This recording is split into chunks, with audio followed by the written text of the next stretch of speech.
Klovni-parvekkeella. Kun olin noin 5-6-vuotias, pikkuveljeni, joka oli silloin 4 paikkeilla, ja minä leikimme etupihallamme, kuten usein teimme. Asuimme Etelä-Kaliforniassa, pahamaineisessa pikkukaupungissa, sellaisessa, jossa tapahtui jatkuvasti onnettomuuksia ja tragedioita, etenkin kadulla, jolla me asuimme.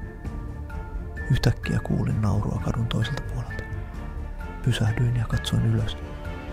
Siellä naapurin talon yläparvekkeella seisoi Klovni, täydessä puvussa ja meikissä. Klovni otti esiin sateenvarjon ja leijui alas parvekkeelta suoraan siihen kohtaan, missä minä ja veljeni leikimme. Muistan, että Klovni puhui meille, mutta en muista mitä hän sanoi. Muistan vain, että hän oli hyvin äänekäs ja heilutti käsiään villisti puhuessaan. Sitten hän otti esiin 2 suurta sirkustyylistä tikkaria ja antoi meille kummallekin yhden. Klovni sanoi vielä jotakin, avasi sateenvarjonsa ja leijui takaisin ylös naapurin parvekkeelle ja katosi sisälle taloon. Olen aina ajatellut, että kuvittelin koko jutun. Olin niin pieni silloin. En koskaan maininnut siitä kenellekään ennen kuin olin 19-vuotias.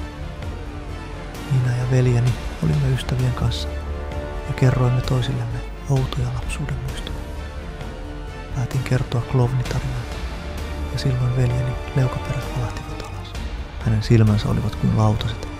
Hän sanoi muistavansa Klovnin ja alkoi kuvailla yksityiskohtia, joita en ollut edes maininnut. En voinut uskoa sitä.